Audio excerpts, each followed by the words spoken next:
LeBron James, Darius Garland at Cedi Osman, yan ang ating pag-uusapan. Final seconds. Bryant for the win. Bang! Kaya pala itong si LeBron James ay namataan sa Game 4 sa naging laban ng Boston Celtics at Cleveland Cavaliers. Ay nandoon daw ito sa Cleveland para i-scout itong si Darius Garland para sa potential na trade target ng Los Angeles Lakers.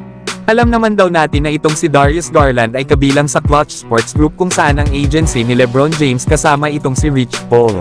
Kaya maaaring gamitin ni LeBron ang connection niya dito para makuha via trade itong si Darius Garland. Pero sa ngayon daw ay wala pang malinaw na trade package ang Lakers sa maaari nilang ibigay sa Cleveland Cavaliers.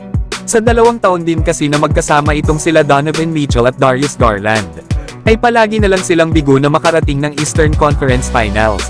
Kaya dito ay possible na talagang i-trade ng Cavaliers ang maaalinman sa dalawang star player.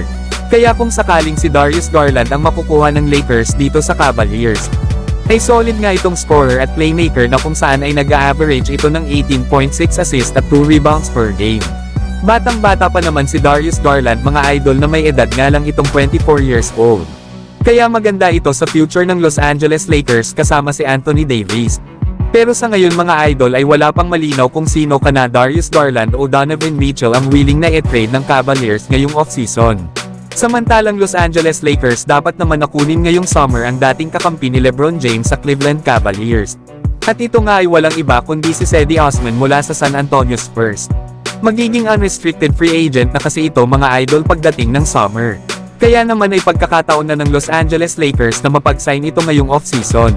Tamang-tama nga ito sa hinahanap ng Lakers para sa magiging kakampi ni LeBron James. Lalo at itong si Cedi Osman ay isang sharpshooter at versatile na defender. Isa nga itong wing player na magbibigay ng floor spacing sa kanilang kupunan. At dahil nga sa kanyang size na 6'7" ay kaya niya ang bantayan ng multiple positions.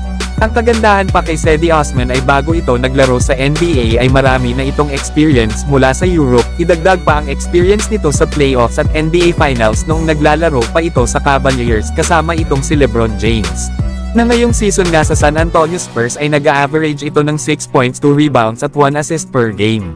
Na meron naman itong 38% beyond the arc. Kaya kung makukuha ito ng Lakers ay malaking upgrade ito sa kanilang kupunan na magkaroon ng isang mahusay na defender at shooter. Pero kayo mga idol, gusto nyo ba na kunin ng Lakers itong veteranong si Cedi Osman sa free agency?